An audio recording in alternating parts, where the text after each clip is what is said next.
Once known by many names, it was called the French disease in Italy, the Italian disease in France, and the German disease in Poland.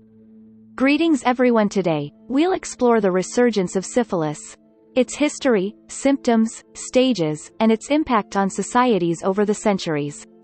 We'll delve into how it has been perceived and addressed in different eras, and how it has shaped cultural norms and practices. We'll also look at the evolution of its treatment, from the perilous remedies of the past to the effective cures available today. If you find this video interesting, please support us by hitting the like button. Now, let's get started. Syphilis is experiencing a resurgence in several countries, including the United States, the United Kingdom, Japan, South Korea, and Germany. In each country, engaging in sexual activity with multiple partners, facilitated by dating apps, has been cited as the reason for the increase in syphilis infections. Some say it is due to sex trafficking. In fact, for many, sex work is often a means of survival, and in some places, sex workers undergo regular testing to prevent infection. Although practices vary widely depending on location and legality. In most cases, the reason for contracting syphilis is unprotected or risky sexual activity. However, syphilis is treatable, so if you have had an unprotected encounter, you should get tested regularly. First, let's briefly explain what syphilis is. Syphilis is a type of sexually transmitted disease that can be spread through sexual contact. It is transmitted when a bacterium called Treponema pallidum enters the body through the mucous membranes or skin. And if a pregnant woman contracts syphilis, the fetus can also be infected through the placenta. Infection with Treponema pallidum causes a variety of symptoms throughout the body. A hard, painless lump develops at the site of infection, such as the genitals, anus, or lips, followed by ulceration around the lump. This is called primary syphilis. When the bacterium spreads throughout the body via the bloodstream, conditions such as a rash, indicative of secondary syphilis, occur. Various rash symptoms are seen on the skin and mucous membranes, and systemic symptoms, such as fever and other cold-like symptoms, also develop. This stage is called secondary syphilis. As with primary syphilis, the symptoms disappear over time. But the disappearance of symptoms does not mean that the syphilis itself has been cured. The most dangerous type of syphilis is asymptomatic syphilis, which does not produce symptoms. Syphilis has a long incubation period, which can last for decades. If the infection goes unnoticed and moves to the third or fourth stage, it can affect the heart and brain, as well as blood vessels and nerves, progressing to cardiovascular syphilis and neurosyphilis.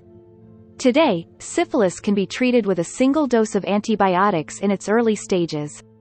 But there was no cure in the 16th century, when syphilis was epidemic. As a result, many people died from syphilis in the past. It is said that many famous people in history, including Cesare Borgia, the model prince in Machiavelli's The Prince, Julius II, Friedrich Nietzsche, and Schubert, are believed to have lost their lives to syphilis. Although some cases like that of Henry VIII are disputed and not universally accepted by historians, each time a potent venereal disease has been prevalent in human history, it has been regarded with fear and has had significant societal impacts. But when and how did syphilis come on the scene? There are currently two prevailing hypotheses as to the origin of syphilis. One is the Columbian theory and the other is the pre-Columbian theory. The theory of new continent origin is that Columbus's expeditionary party became infected with syphilis when they interacted with natives in the Americas, and brought the disease back to Europe, where it has since spread throughout the world. In fact, after Columbus returned in March 1493, many records of syphilis appeared in European literature by the end of the 15th century. The ancient existence theory holds that syphilis existed in Europe before Columbus's contact with the Americas. It is based on the discovery of traces of syphilis in stone age remains and records of syphilis in ancient documents.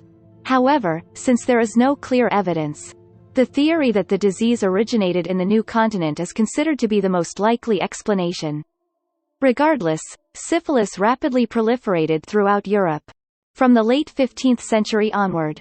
Behind this was the Italian War, a war between France and the Holy Roman Empire for control of Italy.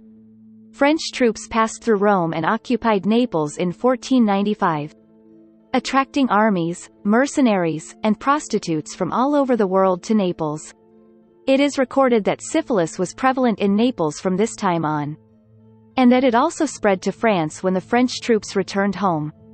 Charles VIII also returned to France infected with syphilis, and by the time he discovered that not only he but also his subjects were suffering from the same disease, the syphilis epidemic had spread throughout France. It spread from London to Moscow in 1500. And with the discovery of the Indian route, syphilis was also brought to Asia, but until this time, it had no fixed name. Because of the poor image of the disease being transmitted through sexual intercourse, countries called it by the names of countries they disliked.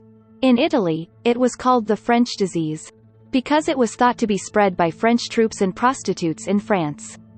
It was called the Italian or Neapolitan disease. In Poland it was called the German disease, in Russia the Polish disease, in the Netherlands the Spanish disease, and in Turkey, the Christian disease. It was not until 1530 that the disease was called syphilis.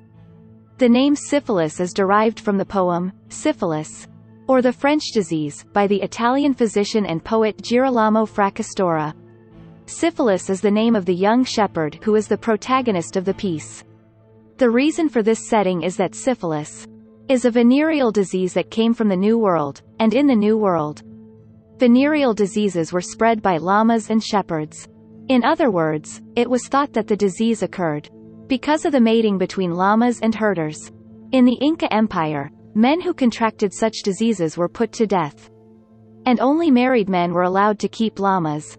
The spread of syphilis throughout the world caused social disorder, and in 1496 the Parliament of Paris ordered all persons infected with syphilis to leave the city within 24 hours. Also, during the Roman Empire, a culture of bathing developed. But this was determined to be a route of transmission of the disease, and public bathhouses were closed and bathing weeks declined. This is also the reason why Europeans are said not to bathe very often. The plague was one reason why the custom of daily bathing did not take root in Europe. But syphilis is also believed to have contributed significantly. However, syphilis did lead to the development of industries, such as perfume and wigs. If you don't wash your body, you naturally become concerned about your body odor.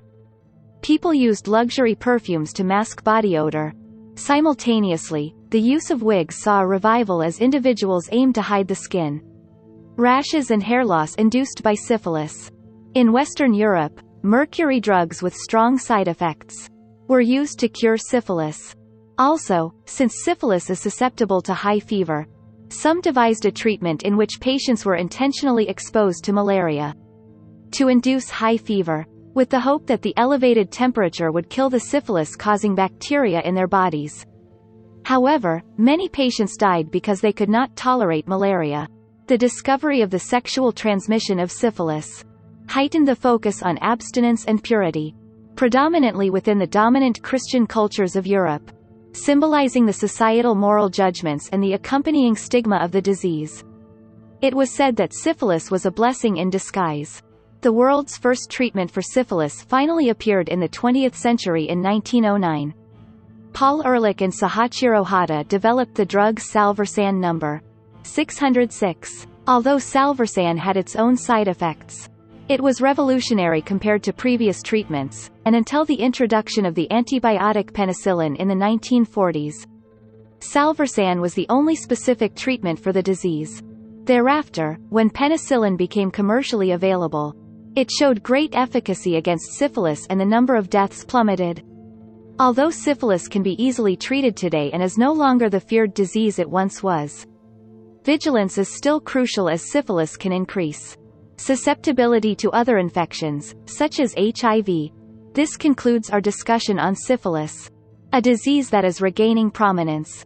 Remember, practicing safe sex and getting regularly tested can help prevent the spread of syphilis and other sexually transmitted diseases.